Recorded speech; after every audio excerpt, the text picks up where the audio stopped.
ಚೆನ್ನೈನ ಆಸ್ಪತ್ರೆಯೊಂದರಲ್ಲಿ 1975ನೇ ಇಸವಿ ಸೋಮವಾರ ಕನ್ನಡದ ಮೇರು ನಟ ಡಾಕ್ಟರ್ ರಾಜ್ಕುಮಾರ್ ಅವರ ಧರ್ಮಪತ್ನಿ ಶ್ರೀಮತಿ ಪಾರ್ವತಮ್ಮ ರಾಜ್ಕುಮಾರ್ ಅವರ ಗರ್ಭದಲ್ಲಿ ಹುಟ್ಟಿದ ಕಂದ ಪುನೀತ್ ರಾಜ್ಕುಮಾರ್.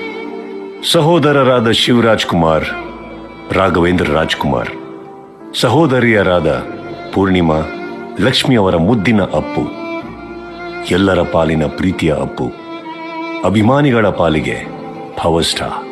ಅಪ್ಪನೆದುರು ನಟಿಸಿ ಅಪ್ಪು ತಂದೆಗೆ ತಕ್ಕ ಮಗ ಹೀಗೆನಿಸಿಕೊಂಡಿದ್ದು ಈಗ ಇತಿಹಾಸ. 1999 ಡಿಸೆಂಬರ್ 1ರಂದು ಚಿಕ್ಕಮಗಳೂರಿನ ಅಶ್ವಿನಿ ರೇವಂತ್ರವರ ಕೈ ಹಿಡಿದರು. ಈಗ ಅವರಿಗೆ ಧೃತಿ ಮತ್ತು ವಂದಿತಾ ಇಬ್ಬರು ಪುತ್ರಿಯರು. ಸಮಾಜಮುಖಿಯಾಗಿ ಬದುಕಿ ಬಾಳಿದ ಪುಣ್ಯಾತ್ಮ ಪುನೀತ್ ರಾಜ್ಕುಮಾರ್ 29 ಅಕ್ಟೋಬರ್ 2021ರಂದು ಹೃದಯಾಘಾತಕ್ಕೆ ಒಳಗಾಗಿ ನಮ್ಮನ್ನು ಅಗಲಿದ ಶ್ರೀ ಪುನೀತ್ ರಾಜ್ಕುಮಾರ್ ಅವರ